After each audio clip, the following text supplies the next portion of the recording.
Haciendo un resumen de las enseñanzas anteriores, recordemos que cuando el pueblo de Israel salió de Egipto, Dios dio instrucciones a Moisés que construyera un tabernáculo de reunión y que pusiera como encargados de ese tabernáculo a los descendientes de Leví, o sea, a los levitas. Recordemos que entre esas instrucciones dadas por Dios a Moisés, también quedó establecido que estos levitas recibían los diezmos de las otras 11 tribus de Israel, y ellos a su vez debían diezmar de los diezmos recibidos. Más adelante, David comenzó la construcción de un templo que fue terminado por su hijo Salomón, donde los levitas continuaron con las tareas del templo. Vimos algunos detalles tanto del tabernáculo como del templo, donde había un lugar llamado Santísimo, donde solo el profeta podía ingresar, y que estaba separado por un velo o por una cortina de otro lugar llamado el lugar santo. Vimos que esta cortina de separación se rasgó de arriba a abajo cuando Cristo moría en la cruz, y a partir de ese momento el lugar santísimo quedó al descubierto, y por la sangre de Cristo tenemos acceso directo hoy en día.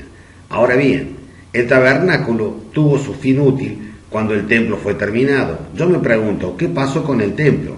Si la construcción del templo dio por finalizado el uso del tabernáculo, ¿qué pasa con el templo una vez quitado el velo o cortina que separaba a Dios del resto del pueblo? Veamos qué enseñaba Jesucristo durante su ministerio en esta tierra, qué hablaba poco antes de su muerte y resurrección, y cómo serían las cosas en la nueva administración que estaba por comenzar. Vamos a empezar en Juan 14, versículo 23. Juan 14, versículo 23. Juan 14, 23. Respondió Jesús y díjole: el que me ama, mi palabra guardará, y mi Padre le amará, y vendremos a él y haremos con él morada. Respondió Jesús y díjole: el que me ama, mi palabra guardará, y mi Padre le amará, y vendremos a él y haremos con él morada. Juan 2, versículo 19. Juan 2, versículo 19.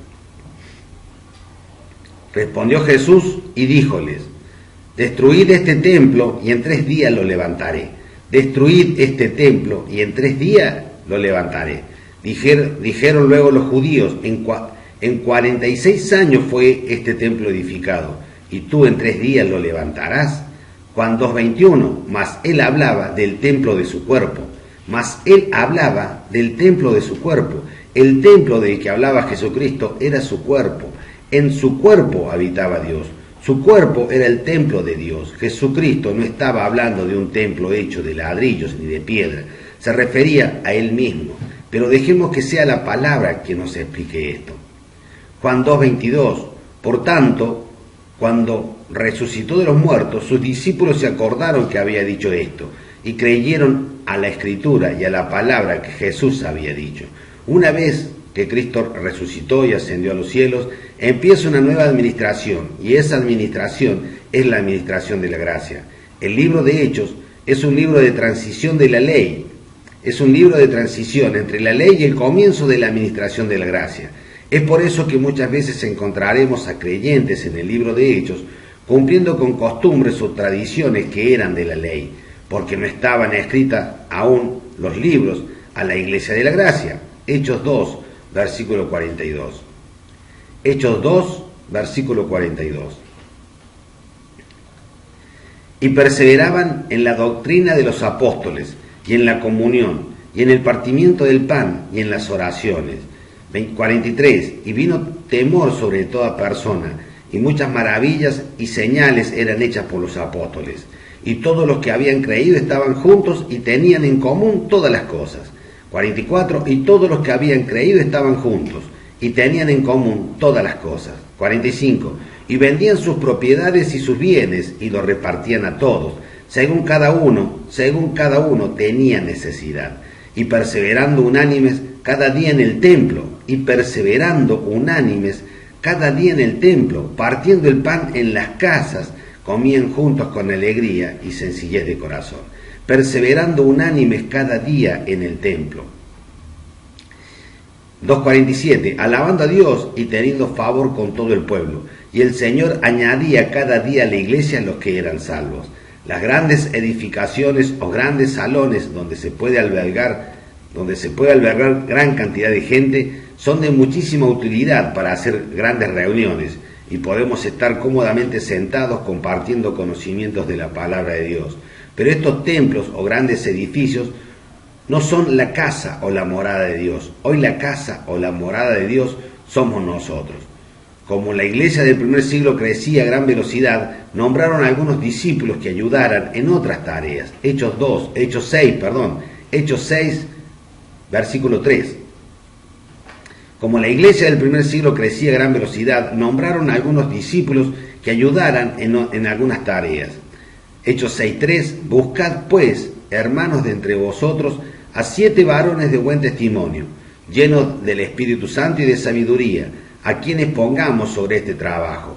Y nosotros persistiremos en la oración y en el ministerio de la palabra. Versículo 5. Y lo dicho agradó a toda la multitud.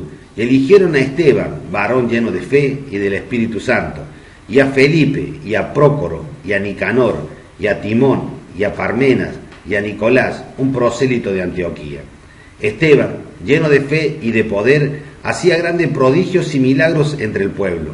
Entonces se levantaron unos de las sinagogas, en el versículo 9, entonces se levantaron unos de la sinagoga que se llamaba de los libertinos, y cireneos, y alejandrinos, y de los de Sicilia y de Asia, disputando con Esteban. Pero no podían resistir a la sabiduría y al espíritu con que hablaba. Entonces sobornaron a unos hombres que dijeron: le hemos oído hablar palabras blasfemas contra Moisés y contra Dios. Versículo 12. Y alborotaron al pueblo y a los ancianos y a los escribas, y tomándole le trajeron al concilio. Versículo 13. Y pusieron testigos falsos que decían: este hombre no cesa de hablar palabras blasfemas en contra de este lugar santo y de la ley. Este hombre no cesa de hablar palabras blasfemas en contra de este lugar santo y de la ley. Pues le oímos decir que este Jesús de Nazaret destruirá este lugar y cambiará las costumbres que nos dio Moisés. En el capítulo 7 del libro de Hechos, Esteban es interrogado y él empieza un largo relato que resume un poco lo que veníamos viendo. Sería bueno que leyeran todo el capítulo 7, que por una cuestión de tiempo en esta ocasión solo leeremos algunos versículos. Hechos 7, 46. El cual, está hablando de Moisés, cuando dice el cual, está hablando de Moisés, halló gracia delante de Dios y pidió hacer tabernáculos para el Dios de Jacob. El cual, Moisés, halló gracia delante de Dios y pidió hacer tabernáculo para el Dios de Jacob. 47. Mas Salomón le edificó casa. Moisés pidió hacer un tabernáculo, pero Salomón le edificó casa. 48. Si bien el Altísimo no habita en templos hechos de mano, como el profeta dice, si bien el Altísimo no habita en templos hechos de mano, como el profeta dice, el cielo es mi trono y la tierra es el estrado de mis pies. ¿Qué casa me edificaréis? Dice el Señor, ¿o cuál es el lugar de mi reposo? Hechos 17, 24. Hechos 17, 24. El Dios que hizo el mundo y todas las cosas que en él hay, siendo Señor del cielo y la tierra, no habita en templos hechos por manos humanas. El Dios que hizo el mundo y todas las cosas que en él hay, siendo Señor del cielo y de la tierra, no habita en templos hechos por manos humanas. Dios no habita en un tabernáculo hecho por el hombre, ni en un templo que también es hecho por el hombre. Primera de Corintios 3, versículo 16. Primera de Corintios 3, 16. Primera de Corintios 3, 16. ¿No sabéis que sois templo de Dios y que el Espíritu de Dios mora en vosotros? ¿No sabéis que sois templo de Dios y que el Espíritu de Dios mora en vosotros? En esta administración de la gracia, nosotros somos el templo de Dios y Él habita en nosotros a través de Cristo. Él, Dios, habita en nosotros a través de Cristo. Primera de Corintios 6, versículo 19. Primera de Corintios 6, versículo 19. ¿O ignoráis que vuestro cuerpo es templo del Espíritu Santo? ¿O ignoráis que vuestro cuerpo es templo del Espíritu Santo, el cual está en vosotros, el cual tenéis de Dios y que no sois vuestros? ¿O ignoráis que vuestro cuerpo es templo del Espíritu Santo, el cual está en vosotros, el cual tenéis de Dios y que no sois vuestros? Versículo 20, porque comprados sois por precio, glorificad pues a Dios en vuestro cuerpo y en vuestro espíritu, los cuales son de Dios. Dios habita o mora en nosotros a través de Cristo. Cada uno de nosotros somos templo de Dios. Ya no hay levitas que trabajen en el templo. El templo es cada uno de nosotros. Como vimos en las primeras partes de esta serie de enseñanzas, los diezmos fueron parte de la ley, puesta por Dios, que se le entregaba a los encargados de las tareas del templo. Como ya no hay templo, ya no tenemos que ofrendar dinero a nadie que se autoproclame encargado de administrar las cosas de Dios. Dios habita en cada uno de nosotros, y cada uno de nosotros somos administradores del templo de Dios, ya que en nosotros es donde habita Dios a través de Cristo. Hoy no debemos diezmar a los levitas porque ya no hay levitas. Hoy damos de corazón para colaborar con los santos, que estén pasando alguna necesidad. La ley de los diezmos fue anulada por el sacrificio de Cristo. La ley de los diezmos fue anulada por el sacrificio de Cristo. Lo que está disponible hoy es algo mayor que diezmar por obligación o por ley. Hoy podemos dar, colaborar de manera voluntaria y de corazón, ayudándonos unos a otros en nuestras necesidades, no dejando nuestras ofrendas en manos de quienes manipulan las Escrituras, haciéndolas decir cosas que no dicen, buscando un beneficio propio.